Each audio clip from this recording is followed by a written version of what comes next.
በስመ አብ ወወልድ ወመንፈስ ቅዱስ አሐዱ አምላክ አሜን። ሐራይም ባር በመጀመርታ ነቲ በባህሪው ምዝጉን ዝኾነ ልዑል እግዚአብሔር አምላኽና ክብርን ምስጋናን አምልኮን ውዳሰን ንስሙ ይኹን። ንስኹ ምስገን ንሳ ዘይተረፍ ስለና ስለዓጣነ ተማልድ አዲና ቅድስት ድንግል ማርያም ተስፋ ናይ ኩሉ ፍጥረት ዝኾነት አምላክ ክብርን ምስጋናን ይብጽሐያ። ከምኡ ድማ ኩሎም ቅዱሳን እግዚአብሔር ብዛሃቦም ጸጋን ማዕርግን ክብርን ምስጋናን ይብጽሐዮም።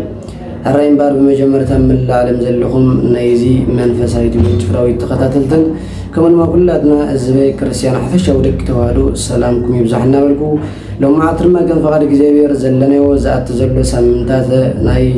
ጾም ኣርብዓ ዓብይ ጾም ወይ ድማ ዓብይ ጾም ናይ ጎይታናን መራሒናን ኢየሱስ ክርስቶስ ስለ ዝኾነ ስለ ዓብይ ጾም ሓፈሻዊ ስለ እዛ ቀዳመይቲ ሰንበት ሸሞንተ ሰናብቲ ኣለዋ ኣብ ጾም ኣርብዓ። ስለዚ ካብተን ሸሞንተ ሰናብቲ ናይ ጾም ኣርብዓ ድማ ቀዳመይቲ ዘወረደ ስለ ትብል እስከብ መጀመርታ ስለ ዘወረደ ዝብል ናይዛ ጽባሕ ሰንበት ክንርኢና። ከም ፈቃድ እግዚአብሔር ከም መገስ ሃይለ ቃል ዝኾነና ኣብ ዮሃንስ ዘሎ ቃል ክኸውን እዩ። ንሱ ድማ ዮሃንስ ወንጌላዊ ጽሒፍልና ዘሎ ኣብ ዮሃንስ ወንጌል ምዕራፍ 3 ቁጥሪ 13 ዘሎ ክኸውን እዩ። እቲ ሃይለ ቃል ድማ ከምዚ ይብል። ዮሐንስ ወንጌል ምዕራፍ 3 ቁጥሪ 13 ከምዚ ይብል፣ ብጀካት ካብ ሰማይ ዝወረደ ወዲ ሰብ ናብ ሰማይ ዝዓረገ ሓደ እኳ የለዎን ይብል። ብጀካት ካብ ሰማይ ዝወረደ ወዲ ሰብ ናብ ሰማይ ዝዓረገ ሓደ እኳ የለዎን ይብል። ስለ ቃላቱ እግዚአብሔር አምላኽና ክብርን ምስጋናን አምልኾን ውዳሰን ንስሙ ይኹን። ዓላማ ናይ ዛይለ ቃል እንታይ እንተዳ ተባሂሉ ሓፈሻዊ ክርስቶስ አምላኽና አካላዊ ቃል ኢየሱስ ክርስቶስ ስለ ድሕነት ደቂ ሰባት ክብል ካብቲ ዝለዓለ መንበሩ ካብ ልዕልና ናብ ታሕትና ወሪዱ ዝገብሮ ናይ ምድሓን ስራሕ ምንጋር እዩ። ስለዚ ኣብዘን ሸሞንተ ሰናብቲ ናይ ጾም ኣርብዓ ዝበልናየ ነታ ቀዳመይቲ ዘወረደ ዝብል ኢና። ዘን ሸሞንተ ሰናብቲ ናይ ጾም ኣርብዓ ስያሜ ዝሰየመን ቅዱስ አቦ ኢትዮጵያዊ ሊቅ ቅዱስ ያሬድ ማህሌታ እዩ ስያሜ ሰይምዎን ማለት እዩ። ስለዚ እታ ቀዳመይቲ ሰንበት ድማ ዘወረደ ይልዋ። ሕጂ ዘወረደ ማለት መሰረታዊ ቃሉ እንታይ ንርኢ? ዘወረደ ማለት ወረደ ካብ ዝብል ናይ ግዕዝ ቃል ዝወፀ ኮይኑ ዘ ዝብል ቃል ወሲኹ ዘወረደ እዩ ዝብል። ስለዚ ዘወረደ ማለት ቀጥታዊ ትርጉሙ ድማ እንታይ እዩ ክንብል ከለና ምውራድ ማለት እዩ። ምውራድ ዘወረደ ማለት እዩ። ስለዚ ምውራድ ወይ ድማ ዘወረደ ዝብል ትርጉም ይህበና ማለት እዩ። ስለዚ ትርጉም ናይዚ ዘወረደ ዝብል ቃል እዚ እንተዳ ኮይኑ መሰረታዊ ጽንሰ ሓሳብ ናይዚ ቃል እንታይ እንተዳ ኢልና ድማ ምናልባት እግዚአብሔር ምድራዊ ንጉስ ኮይኑ ዝድይብን ዝወረድን ኮፍ ዝብልን ዝትንስን ኮይኑ ዘይኮነስ እንታይ ዳ እንተበልና እዚ ቃል ዘመልክተልና እግዚአብሔር ደቂ ሰባት ዘለዎ ፍቅሪ ካብ ሰማያት ወሪዱ ካብ ቅድስት ድንግል ማርያም ከም ዝተወልደ ዘመልክተልና ካብ ቅድስት ድንግል ማርያም ከም ዝተወልደ ዘመልክተልና። እስከ ነዚ ንብለ ዘለና ሃይለ ቃል ወይ ድማ ነዚ መበገሲና ብጀካት ካብ ሰማይ ዝወረደ ወዲ ሰብ ናብ ሰማይ ዝዓረገ የለን ዝብል ነዚ ቃል መራጎደ ዝኾነ ቃል እስከ ንራእ ሓፈሻዊ ኣብ ዮሐንስ ወንጌል ንመለስ። ዮሐንስ ወንጌል ምዕራፍ 1 ቁጥሪ 1 ከምዚ ይብል፣ ቃል ብቅድሙ ነበረ፣ እቲ ቃል ድማ ኣብ ኣምላኽ ነበረ፣ እቲ ቃል እውን ኣምላኽ ነበረ ይብለና። ስለዚ እዚ ቃል ንብለ ዘለና አምላኽ እዩ ነይሩ። ብቅድሙ አምላኽ ዝነበረ ቃል እዩ። ኣብ ሰለስትነት ዝምስገን ዝነበረ አምላኽ እዩ። እዚ ቃል ንብሎ ዘለና ኣብ ሰለስትነት ዝምስገን ዝነበረ ቃል እዩ። ኣይገርምን? ኣብ ዮሐንስ ወንጌል ምዕራፍ 1 ቁጥሪ 14 ኣብ ታሕቲ ውርድ ኢሉ ግን እንታይ ይብል? ኣብ ታሕቲ ውርድ ኢሉ ግን ቃል ስጋ ኮነ ወይ ድማ ሰብ ኮነ ይብል። 14 ወሪዱ ግን ቃል ስጋ ኮነ ወይ ድማ ሰብ ኮነ ይብል። ቃል ስጋ ኮነ ይብል። እዚ ድማ ስጋ ናይ ወዲ ሰብ ስጋ ናይ ድንግል ማርያም ተዋሃደ፣ ስጋ ናይ ድንግል ማርያም ወሰደ ማለት እዩ። ቃል ስጋ ኮነ። ስለዚ ኣብ ልዕልና ዝነበረ አምላኽ ምስላሴ ዝምስገን ዝነበረ ኣካላዊ ቃል ሎሚ ግን ንድሕነት ደቂ ሰባት ክብል ናበይ ወረደ ንብላልና ናብ ምድሪ ወሪዱ ካብ ቅድስት ድንግል ማርያም ስጋ ለቢሱ ሰብ ኮነ ተባሂሉሉ ማለት እዩ። መጀመርታ ኣብ ልዕልና ዝነበረ አምላኽ ሎሚ ግን ስጋ ለቢሱ ትሕት ኢልዎ ስጋ ወዲ ሰብ ለቢሱ ንብል ኣለና። ካብ ልዕልና ናብ ትሕትና ወረደ ማለት እዩ። ካብ ልዕልና ናብ ትሕትና ወረደ ማለት እዩ። ካብ ልዕልና ናብ ትሕትና ከም ዝወረደ የመልክተልና። ምናልባት ኣብ ዝኽርዳእና ዘለዎ ግን ምድያብን ምውራድን ስለ ዘለዎ ይኮነን። مديابن مورادن سلازلو يكونن موراد مديابن እግዚአብሔር አይወክለን ስለምንታይ እንተዳዱ አይሉ ምሉ በኩል እግዚአብሔር አብ ኩሉ እንታይ ሙሉ ማለት እግዚአብሔር አብ ኩሉ ሙሉ ስለዚህ ሙራድ መዲያብን እግዚአብሔር ታገብረን አይወክለን አረስትና ከምዝራና ወንታይ ይብል ካብ ሰማያት ወረደ ይብለሞ አብ ሰማያት ድማ ዝነብር ይብል አብ ሰማያት ድማ ዝነብር ይዝብሎ ስለዚህ እግዚአብሔር መዲያብን ሙራድን ታገብረን አይወክለን ማለት መላእክት እንኳን ነዛ መልክቶም አብልደት ናይ ጎይታና መራሒና ኢየሱስ ክርስቶስ አብልደቱ ዝበሉ ቃል እንተራ ዘኪርን አዙ ይደዝ ዝብል ቃል አለ ማለት መላእክት መስክረው እንታም ኢየሱስ ክርስቶስ ከመስግነው እንከለው እንታም ዝብሉ እግዚአብሔር ከመስግነው እንከለው እንታም ዝብሉ አብ ሰማያት አሕፋ አቡ ከሎ ራእይ ወነመን ኢየሱስ ክርስቶስ አምድርን ማን ድቅ ሰባት ሰላም ከብከሎ ሪዮሞ ነዝግሉት ያጣሚሮም ሹ መላእክት ከምዚ ብንባል ታይገሩ የመስግነው ማለት ስብሐት ለእግዚአብሔር በሰማያት ይብሉ ለእግዚአብሔር ምስጋና በሰማያት ይሁን ነው ይብሉ እዚ ማለት በሐድነቱ በሰለስነቱ አብ ሰማያት ለእግዚአብሔር ምስጋና ይሁን ነው ይብሉ ወሰላም በምድር ስምረቱ ለሰብ ድማ ይብልሹ አምድርን ማን ደቅ ሰባት ሰላም ይሁንና በሉ አቤት የለም ዘመር ይብለና ስለዚህ ነቲ አሕፋ አቡ ዝራዩ ኢየሱስ ክርስቶስ አካላው ቃል ስብሐት ለእግዚአብሔር በሰማያት ለእግዚአብሔር አብ ሰማያት ምስጋና ይሁን ነው ይብልለው ምክንያቱም በሐድነቱም በሰለስነቱም ምስጋና ይሁን ነው ይብልለው አምድር ድማ ካብ ድንግል ማርያም ተወልድ ደቅ ሰባት ሰላም ይባልና በሉ ድማ መስኪሮ ማለት ስለዚህ አሕፋ አቡ ከምዘለኳ ታይገረመለው ሪዮመለው ስለዚህ እግዚአብሔር ሙራድን መዲያብን ታይገረን አይወከለኒ ማለት ሙሉ ወኩልየ ከዘልኒ አብ ሰማያትን ኩላ ምድር ዘለይ አምድርን ከለድማ አብ ሰማያት ዘለ እግዚአብሔር ማለት ስለዚህ ታብ ሰማያት ዝነብር አምላክ ለሞገን ካብ ክብሩ ወሪዱ አመብልዕ ማለት ተወሊዱ ካብ አብታህትና ወሪዱ ማለት ያብታህትና ታይገረ ወሪዱና ወለ ዘሚራም አይን እዞም መላእክት ማለት ነዝግ ንብለ ጸናሐና ግልጽ ክገበር ቅዱስ ጳውሎስ አፍሪጢስ መራፍ ክልት ተውዞች ድሽክሳብ ሸውዓተ ከምዚብል እታ አርስተ መጀመርታ ሳይዝብል ታህትና ክርስቶስን አብየቱን ይዝብል ዝገርም ነገር ስለዚህ ተቃል ከምዚዝብል ንሱዋሪ አምላክ እንኳን ተሆነ ነትምስ አምላክ ዝነወረ ማዓርነት አይገድፍን ይሉ አይተኸራኸረን እንተሆነ ሰብ መሆን መልክዕ ባሪያ በሙሳት በገዛ ፍቃዱ ንሩሱ ድኻ ገበረ ይብል ንሩሱ ድኻ ገበረ ማለት አምላክ ክንሱ ስጋ ናይ ደቅ ሰባት ከይተጸየበ ስጋ ለቢሱ አምላክ ክንሱ ሰብ ኮይኑ ሀብታም ክንሱ ድኽነት መሪዙ አቤት የለም ተወሊድ ይሉ ስለዚህ ናይ ታሕትና አምላክ ምኻኑ ሰብ ኮይኑ ማለት አምላክ ክንሱ እንተኾነ ግን አምላክ ክንሱ እንተኾነ ግን መልክዕ ባሪያ በሙሳድ መልክዕ ናይ ደቅ ሰባት ወሲዱ ስጋ ናይ ደቅ ሰባት ወሲዱ መልክዕ ባሪያ በሙሳድ ንገዛ ርሱ በፈቃዱ ድኻ ገበረ ይሉ እግዚአብሔር አምላክ በፈቃዱ ይሰብ ኮይኑ ምናልባት ፍቅር ሲሕብዎ ከንብል ከለና ተዛዓበኳ ፍቅር እንተኾነ ናብ ምድሪ ገዲዱ ዘምጾ ፍቅርና ያዳም ፍቅር ደቅ ሰባት እኳ እንተኾነ ነዝውን ፈቃዱ ይነር ማለት ነዝውን ፈቃዱ ይነር ስለዚህ በገዛ ፈቃዱ እግዚአብሔር አምላክ ወይ ድማ ክርስቶስ ሰብ ዝኾነ ማለት መልክዕ ናይ ባሪያ ዝወሰደ መልክዕ ናይ ደቅ ሰባት ዝወሰደ ዝገርም ነገር ሙላድ እኳ ተዘደነቀ ነገር ሀብታም ክንሱ አምናይ ሀብታማት ቦታ እንኳን አይተወልደን አምላክ ክንሱ አምናይ አምላክነት ቦታ አምናይ ክብር ቦታ እንኳን አይኮነን ተወሊድ እንታይዳ ንጉስ ክንሱ አምናይ ነገስታት ቦታ እንኳን አይኮነን ተወሊድ እንታይዳ ንጉስ ክንሱ ሀብታም ክንሱ ኃያል ክንሱ አምናይ ድቁማት ቦታ ሀብታም ክንሱ አምናይ ደኻታት ቦታ ንጉስ ክንሱ አምናይ ዝተሓቱ ሰባት ደረጃ ወሊዱ አመብልዕ ማለት እኮ አምናይ እንስሳታት ቦታ ትሕት ይሉ እንታገሩ ተወሊዱ ንብላል ካብዛ በታሕትና ይለን ስለዚህ ዘወረደ ማለት በመጀመርታ ዘመልክተልና እኮ ነቲ ፍቅር ደቂ ሰባት ሲሕብዎ ካብ ሰማያት ናብ ምድሪ ዝመጽእ ኢየሱስ ክርስቶስ ዝፈጸሞ ድሕነት ናይ መጀመርታ ስራሕ ናይ ልደቱ እዩ ዝነግረና ዘወረደ ዝብል ናይ ልደቱ መሰረታዊ ቃልካ ነዚ ናይ ልደቱ ታሪክ እንዳዝገበረና ዘመልክተና ዘወረደ ዝብል ምክንያቱ ካብ ልዕልና ወሪድካ አምላክ ክንስኻ አመብልዕ ማለት ምስ እንስሳታት ክትውለድ ካብዚ ዘደነቕ ታሕትና ናይ ኢየሱስ ክርስቶስ የለን ካብቲ እሳታውነት ዝኾነ ባህሪው ናብ ስጋ ምልባስ ወረደ ካብቲ ኣብ ልዕሊ ኩርቤል ዝነብረሉ ዝነበረ ዝፋን ኣብ ልዕሊ ናይ እንስሳታት ኣብ መብልዕ ማል ንኽውለድ ወረደ ንብሎ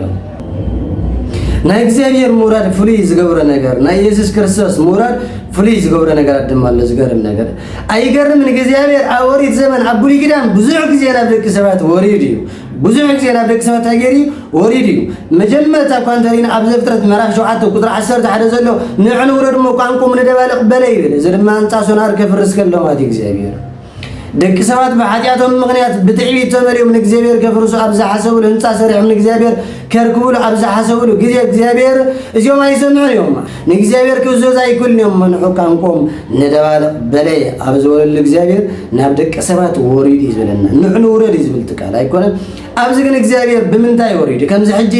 ኢየሱስ ክርስቶስ ኣካላዊ ቃል ስጋ ናይ ድንግል ማርያም ለቢሱ ወሪዱ ንብለ ዘለና ዲ ወሪዱ እንተራተባሂሉ ኣይኮነን ብኸመይ ይኮነን ወሪዱ እግዚኣብሔር ኣብ ብሉይ ኪዳን بمنتاي دا بتئزازن بأمثالن يوريد شو بتئزازن بأمثالن እግዚአብሔር አምላክ بتئزاز ቃሊ ወሪዱ بتئزاز እንታይ ቃሊ ወሪዱ بتئزازن بأمثالن ወሪዱ ቋንቋ ምንታየር በታቲኑ ማለት ከም ዘይሰማምዑ ድማ ገይሩ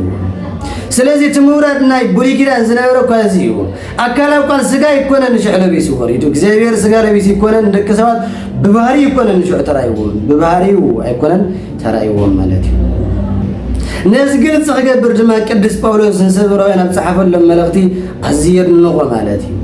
ابرويان مراف حرب قطر حدن ترينا كمزي بلسك حبيرنا تكلم بو املاق بوزح سعن بوزح من قدن قدم نبوتاتنا بنبيات غيرو تزاربوهم يبل سلازي እግዚአብሔር አወሪት አብሉይ ኪዳን ጎርድ ከለ በብዙሕ አምሳለን ሕብርን እንዳገር ተገሊጹ مالتي كلاي نبونا إبراهيم كرنا خلنا نبونا إبراهيم سلاسي سلسة سب كونهم كجلزلن قالوا أبونا إبراهيم كقبله بزغل رئيس ود سب كقبله بزغل بري سلاسي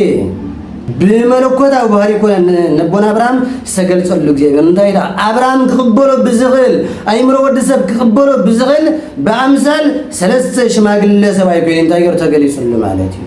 سلازي تي قدس باولوس مسكر زلوا نزي بوزو أمثال حبرن الوزلوا النزي بغمزي እግዚአብሔር በነቢያት ገር ነው ቦታ እናዝግለጸለም ነር ይለው ቅዱስ ጳውሎስ ስለዛ ወሪድ በغمزي ግለጽ ነር እግዚአብሔር አዚዝ ዘደንቅ ሳልዛይ ነቦና ሙሴ ግለጸ ገሎ ነቦና ሙሴ ግለጸለም ገሎ ዝገርም ነገር 10 ትእዛዛት ክቦን ገሎ ነቦና ሙሴ እኮ አቦና ሙሴ ከቀበሎ ብዝግል ርእስና ሙሴ ከቀበሎ ብዝግል ነው ሙሴ ተገሊጽሉም በር በመለኮታው ባህር ሙሴ ተገልጸሉም ምክንያቱ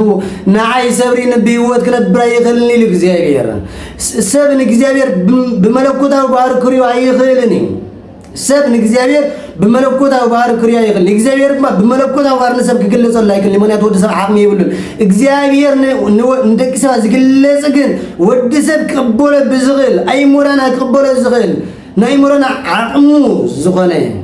نجار مريض إخبار تايس قبر زغل اسمالي سلز نبونا مسيوكا بمنتاي تجلس اللي ترى تويل برمنا يتجلس نبونا مسيو برمنا يتجلس الإخبار سلز أوريك بخمسة عينات أمثالنا حبرن بوزع من قد نبوتاتنا يقول له سلم يرك زيبير قدس باولوس مسكر كوين نالو أب حدش كده ننترينا ردت منفس قدس كم زبالة ناي منفس قدس موراد مالتيو بأمثال رجل منفس قدس كم زورة بيت كريستيان سستمر يا زد ما أوانجيل ماتيوس مرة في سلسة قطر عصر شد شوكال لنا مالتيو سلز أكله وكال يسوع كريستوس كابز يغلب له تسنحنا موراد ناي ኢየሱስ ክርስቶስ አካላው ቃል ሙራድ ፍሊ ዝበለይ እቲ ፍሊ ዘብሎ ነገር እንታይ እንተራታው ድማ ወልድ በመለኮቱ ምሳልን መንፈስ ቅዱስን ከሎ በአካሉ ግና ስጋ ለቢሱ ካብ ቅድስት ድንግል ማርያም ከወለደ ከለሪና ማለት በልውና በመለኮት ምሳልን መንፈስ ቅዱስን ከሎ በአካል ግና አካላው ቃል ኢየሱስ ክርስቶስ ስጋና ድንግል ማርያም ለቢሱ ካብ ቅድስት ድንግል ማርያም ከወለደ ከለሪና ስለዚህ እቲ ፍሊ ዝኾነ ሙራድ ዘወረደን ብለ ዘለና እና ኢየሱስ ክርስቶስ እዚ ማለት ፍሊ ዝገብሮ ስለዚህ ብዙ ዓይነት ርደት ናይ ኢየሱስ ክርስቶስ ክንርኢ ንኽእል ኢና ሓደ ዝሎም ወሪድ ዘሎ ስጋ ለቢሱ ጾምፃሙ እዩ እዚ ክንብል ከለና ግን سميت ميت نجزيبير أي سمامعني سميت ميت نجزيبير تايقوروني بشرش أي سمامعني سلمن تايدا تصوم سلمن تايدا تميت بايل ترى تبايل لكن ኢየሱስ ክርስቶስ አካላው ቃል ስጋ ከምዝ ለበሰ መታን ከረዳናይ ፍጹም ሰብ እንብለውም በዚህ ፍጹም አምላክ ፍጹም ሰብ ይባል ኢየሱስ ክርስቶስ ስለዚህ ፍጹም ሰብ መታን ከባል ሰብ መሆን መታን ከረዳና ጠሜት ታይሉ ጾመ ማለት እንበሪ ንግዚአብሔር ሙጻምን ምጥማይ ንግዚአብሔር አይሰማማኒ ጥሜትን ስምን ንግዚአብሔር ታይገብሮኒ በባህሪው አይሰማማኒ ማለት እንተቆነ ግና መጀመርታ ስጋ ላይ ሰብ ኮይኑ አመብልዕ ማል ተወሊዱ አብገዳ መቀረንጦስ ጾመ ጠሜ ድማ ተባይሉ ዘድማ ከምታ አዲም ያዝበልኩ ስጋ ከምዝ ለበሰ መታን ከረዳና ማለት ስለዚህ ነዚህ ድማ ወንጌል ማቴዎስ ምዕራፍ 4 ቁጥር 1 እነ ኢየሱስ ክርስቶስ በዲያብሎስ ክፍተን መንፈስ ቅዱስ ናብ ገዳመ ቆሮንቶስ ወሰዶ ይዝበል ወንጌል ማቴዎስ ከም ጻፈልና መንፈስ ቅዱስ ናብ ገዳመ ቆሮንቶስ ታገበረ ወሰዶ መንፈስ ቅዱስ ናብ ገዳመ ቆሮንቶስ ወሰዶ ማለት ግን ታይ ማለት ተራተባይሉ ፍቃድ ወሰዶ ማለት ፍቃድ ታገበረ ወሰዶ ታይገብር ክፍተን ከምቲ አዳም ምስበደለ ናብ ምድረ ፍዳ ናብዛ ኃጢአት ጭንቂ ክፋት ዝበዛሓ ምድረ ፍዳ ዝተሰጎ ድማ ናብዛ መሬት ዝወረደ ኢየሱስ ክርስቶስ ድማ ናብታ ጥሜትን ጽምን ጭንቅን ዘለዋ ገዳመ ቆሮንቶስ ክፈተን ገይሩ እዚ ድማ ነዲ መጀመርታ ብብልዒ ዝጠፈ ወድሰብ ብጾም መታን ከመልሶ ናብ ገዳመ ቆሮንቶስ ከደ ማለት ሰብ ብብልዒ ጠፊዩ አይገርምን አዳም ብብልዒ ጠፊዩ ናይ ውድቀት መሰረት ብልዒዩ ናይ ትንሳኤ መሰረት ድማ ጾምዩ እዚ ስለ ዝኾነ ድማ ክርስቶስ አምላኽን አርያ ኮይኑ 40 መዓልትና ባዕለይትን ኣብ ገዳመ ቆሮንቶስ ክጸውም ከሎ ሪና ማለት እዩ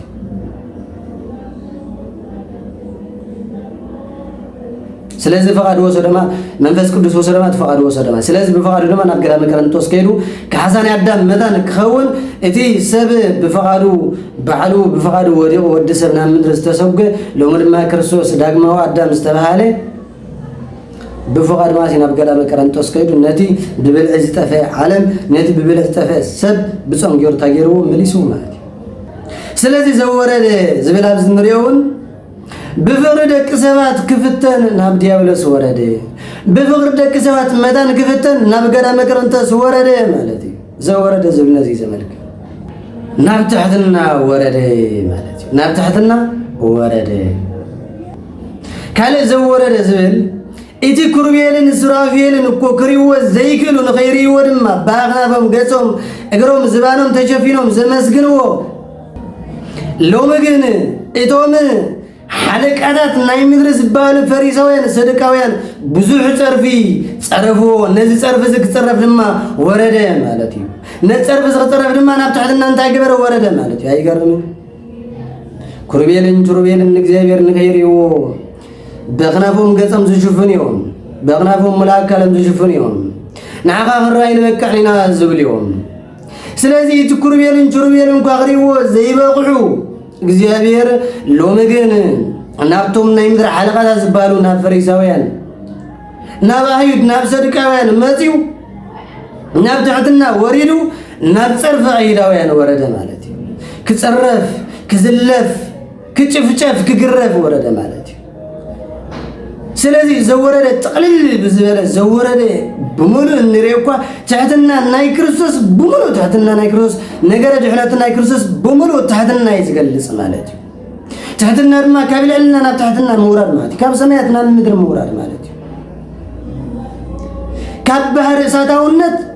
ናብ ስጋ ምልባስ ምውራድ ማለት እዩ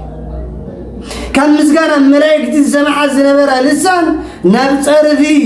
ናይ አይሁድ ናብ ጸርፊ ናይ ፈሪሳውያን ናብ ጸርፊ ናይ ሰዱቃውያን ክሰምዓ ምውራድ ማለት እዩ እዚ ወረደ ንብለ ዘለና ለምኮ በመላእክት ዝምስገን ዝነበረ ኣብ ሰማያት ብዘይካ ምስጋና ካለ ዘይሰምዕ ዝነበረ አምላኽ እዩ ሎሚ ግን ብልሳናት አይሁድ ክጸረፍ ብልሳናት አይሁድ ክዝለፍ ብልሳናት አይሁድ ክባጨወሉና ምድር ወሪዱ ማለት እዩ ስለዚህ ተሕትና ናይ ክርስቶስ ኣዝዩ ዘደንቕ ማለት እዩ ነዚ ድማ ቅዱስ ዮሐንስ አፈወርቅ ከምዚ ይብሎ ንዓና መታን ብመንፈስ ወልደና ንሱ ብስጋ ተወልደ ይብል ንዓና መታን ክብሪ ክበና ንሱ ተጸርፈ ተዋረደ ይብል እዚ ድማ ትንቢት ኢሳይያስ ተጻሒፉ ከም ዘሎ ከም ንሪኦ ትንቢት ኢሳይያስ ምዕራፍ 53 ዘሎ ማለት እዩ ቅዱስ ጳውሎስ ድማ አረክሳም ሞት ታዘዘ ይሉ አረክሳም ሞት ታይገበረ ታዘዘ ክሳም መስቀል ሞት ኳ ታይገበረ ታዘዘ ይሉ ቅዱስ ጳውሎስ ክርስቶስ ክሳም ሞት ክሳም መስቀል ይታዘዙ ንፍቅር ደቂ ሰባት ተጸሪ ፍጥራ ይኮነን ተዘሊ ፍጥራ ይኮነን ንዘለፋን ጸርፍን ካብ ጸለፋን ዘርፍን ዝኸፍእ ድማ ኃጢአት ናይ ደቂ ሰባት ተሰኪሙ ካብ ሊቶስትራ ክሳብ ቀራንዮ 14 ምዕራፋት እናወደቀ እናተንሰ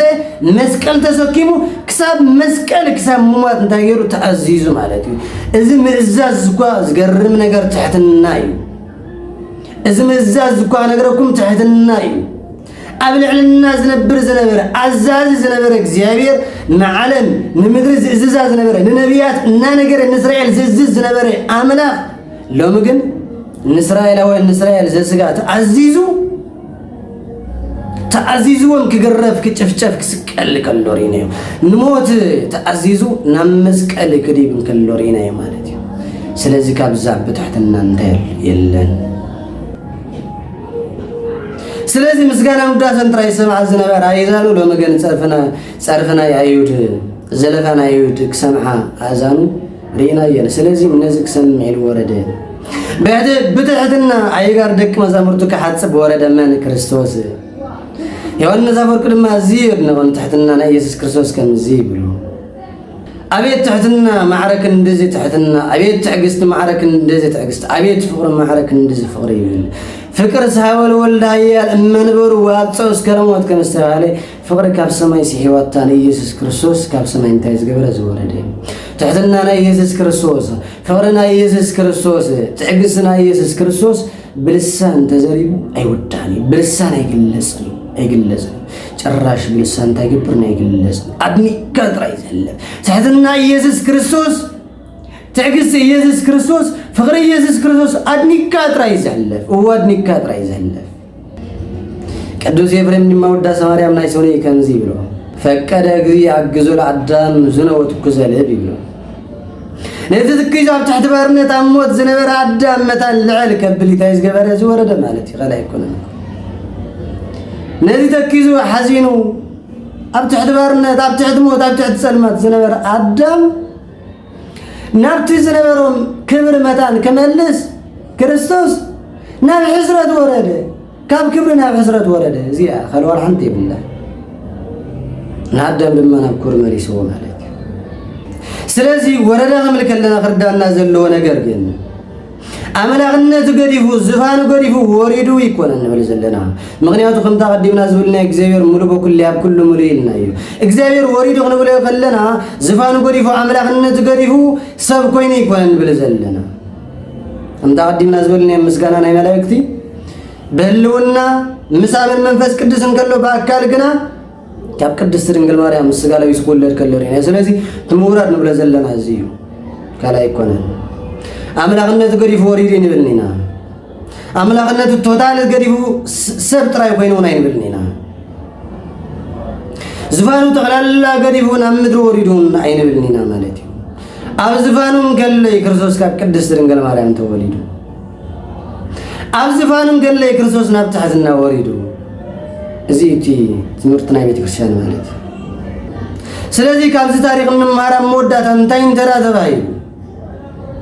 መጀመርታ ክርስቶስ ንዓና ዘርያና መንገዲ እቲ ዘርያና መንገዲ ክንስዕቦ ከም ዘለና የሪና ምክንያቱ ኣነ ጉንዲ ወይኒ ንሳትኩም ጨናፍር ኢኹም ከም ዝበለ ጉንዲ ወይኒ ሰብ ኮይኑ ትሕትና ለቢሱ ጾም ጸይሙ እንተይልና ንሕና ድማ ሰባት ኮይንና ትሕትና ተላቢስና ጸም ክንጾም ግቡና ስለዚህ ክርስቶስ ዘርያና መንገዲ ናትና ናይ ደቂ ሰባት እዩ ካላይ ጎይታኳ ምስ ኩሉ ቅዱስን ንጹህኑን ዝጾመ ንሕናዳ ሓጣን ክንስና ስለምንታይ ዘይንጸውም ማለት እዩ ጎይታኳ ምስ ኩሉ ቅዱስኑን አምላክነቱን ክብረቱን ወላ ሓንቲ ኃጢአት ዘይብሉ ንኃጢአት ደቂ ሰባት ከንጽህ ኢሉ ነፍሲ ደቂ ሰባት ናብቲ ዝነበረቶ ቦታ ክመልስ ኢሉ ዝጾመ ንሕና ድማ ሓጢአተኛታት ኢና ስለምንታይ ዘይንጸውም ስለዚህ ክርስቶስ እኳ ምስ ኩሉ ንጾመ ንሕና ድማ ምስ ኩሉ ኃጢአትና ክንጸውም ግቡና ኢና ስለዚህ ጾም ናይ ክርስቶስ ንዓና እንታይ ማለት ኣርኣያ ማለት እዩ ሳልሳይ ድማ ክርስቶስ كسام مقابر وريد النفسات دك سبات كم زقففة نحن دما إتهم أبيت كرسيان زلنا بفلاي أبغى كله زلنا بفلاي ما عرق كنا زلنا بفلاي كرسوس مزز هذنا كانت دياقونات ممران ونجيل أبيت كرسيان سلطان زلنا سبات كم تكرسوس نفسات كفف كسام مقابر زورده نحن دما لو مكسابتنا حياة بوتا وريدنا نفسات كنقفف قبوناي من أنا بات أمني حياة بوتا نوردلنا مالتيكن مسحاتنا حياة نسرح مالتها يكونن انتهى دا كريستوس مستقبلت قرصنا حاتانن مغب بلي تبايل ابلقاس ونجيل كريستوس مستقبلت قرصنا حاتانن مغب بلي مالت ግን كريستوس ንጹህ ክንሱ ኣብ ደረጃ ናይ ሓጣን ወሪዱ ልዕል ከብሎም ስለዝደለ ምዝዮም በለዩ ልክ ኣብ ደረጃ ናቶም ወሪዱ ትሕት ብምባል ንተቀበልቲ ቀረጽን ሓጣንን ኣብ ደረጃን ወሪዱ ኣጅኹም ብምባል